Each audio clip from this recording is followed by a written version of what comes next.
Welcome to the new Hyundai IONIQ 6. We're here at the official Australian media launch event to test drive the all-new model for the first time.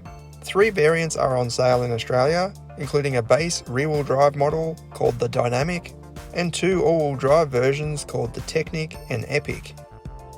An easy way to spot the all-wheel drive versions is by checking the wheels. They feature these 20-inch mesh-style wheels, while the base rear-wheel drive model features 18-inch aero wheels. Following the event, we took this example for a long interstate trip back home to see what it was like. And we can report, the drive wasn't as frustrating or as anxious as we were first expecting. The onboard range calculator was reasonably accurate, and there were enough charging stations to keep us going. The total trip was around 600 kilometers. Even though electric vehicles are not known for their higher speed highway efficiency, instead preferring urban conditions, this rear-wheel drive test car returned an impressive average of around 16.7 kilowatt-hours per 100 kilometers. Part of that is thanks to its incredibly low drag coefficient value of just 0.21. It is a very slippery vehicle. Check out the underbody too, it's completely flat, with twin rear spoilers and active aero flaps at the front no doubt helping. We're not a big fan of the design from square on at the back, as it looks too tall and narrow in our opinion, almost awkward, but the rear diffuser section looks pretty cool, and the curvy profile and flowing body lines help it stand out as something unique. Inside, this is a very calm and fuss-free interior. The floating center console houses a large storage tray underneath, complete with rubber lining so things don't slide all over the place. And then up top you'll find the power window switches, creating a thin and clutter-free door trim. 2 digital screens run across the dash, and, fortunately, there is a darkened night mode so your eyes aren't blown away with white light at night time.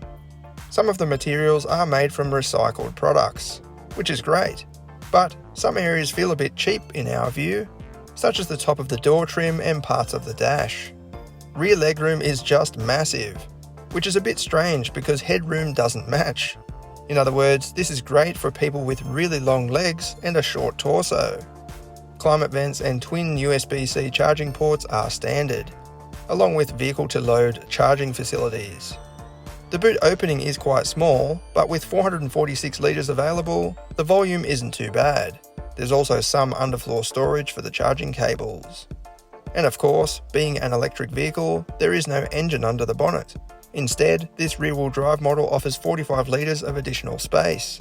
Going for the all-wheel drive configuration sees that drop to just 15 litres, due to the front-mounted e-motor. Performance is impressive considering this is the base model, and we tested it in damp conditions.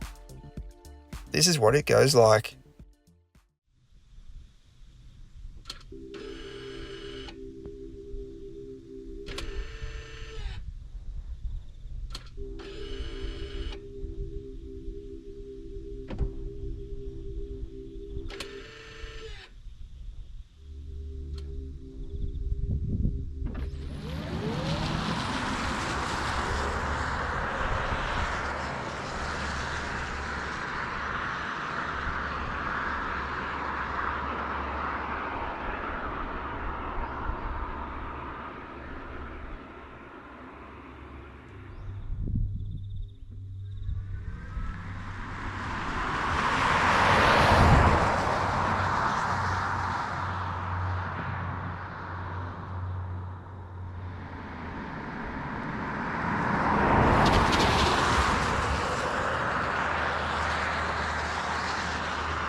also ran some 0 to 100 tests with the V-Box on the all-wheel drive version during the launch event, but unfortunately we didn't test the full sprint as it wasn't on a private road.